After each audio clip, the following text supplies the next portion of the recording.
By far, the biggest news coming out of the 2024 federal budget released on April 16th was the increase in the capital gains inclusion rate over $250,000 and on every dollar for corporations and trusts. It is set to be effective on June 25th. Is this actually a big deal? What impact will it have on typical investors? After letting the news digest for a couple of weeks, here's my take on the new rules. Hi, I'm Chad Butnary, Wealth Advisor with the Andrews Group at Asante Capital Management.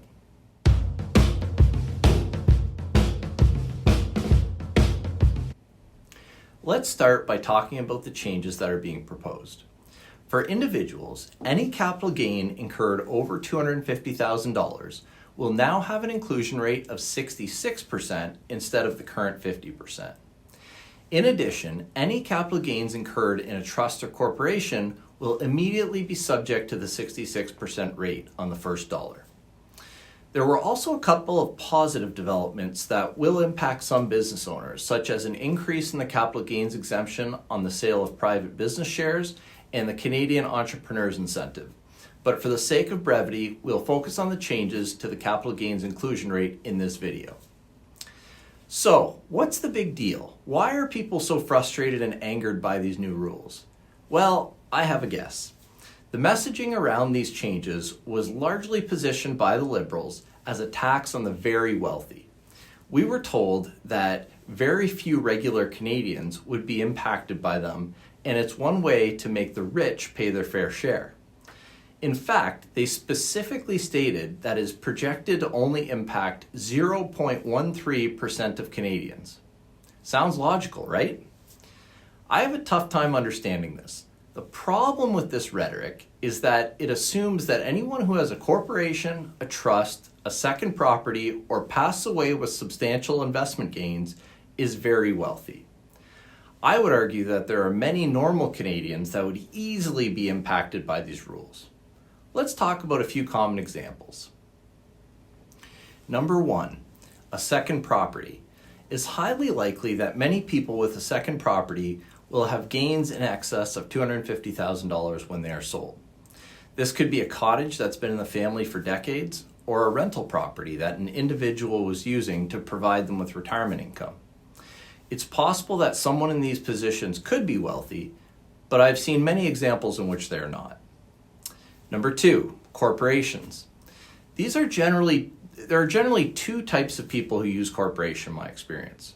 Owners of active businesses and incorporated professionals such as accountants, doctors, lawyers, consultants, etc. Anyone who owns a corporation doesn't have the luxury of the $250,000 threshold.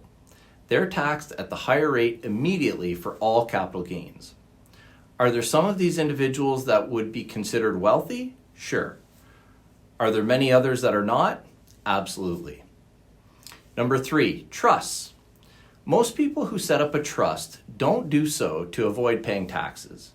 In fact, the rules on testamentary trusts, which is a trust created on one's passing, changed a number of years ago to specifically discourage this. All income in a trust is automatically taxed at the top tax rate. As a result, many people create trusts for control purposes to ensure that funds will be protected and go to the beneficiaries of their choosing. I can think of several examples in which beneficiaries of trusts are not wealthy and will effectively be penalized by this rule. Number four, capital gains on death.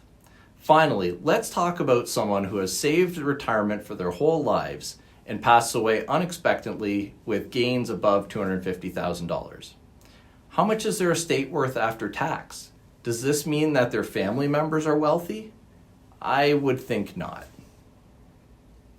These are just four examples of how the new capital gains inclusion rates could impact normal Canadians when, by the Liberals' own admission, is only supposed to be a tax on the very wealthy.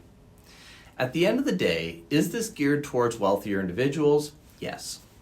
Can some individuals plan in advance to minimize the impact of this on them and their families? Yes. But I believe it's going to cast a wider net than initially anticipated. So, what should one do about this? Is it wise to sell a property or incur capital gains early to take advantage of the lower rate before June 25th? For most people, I would say no.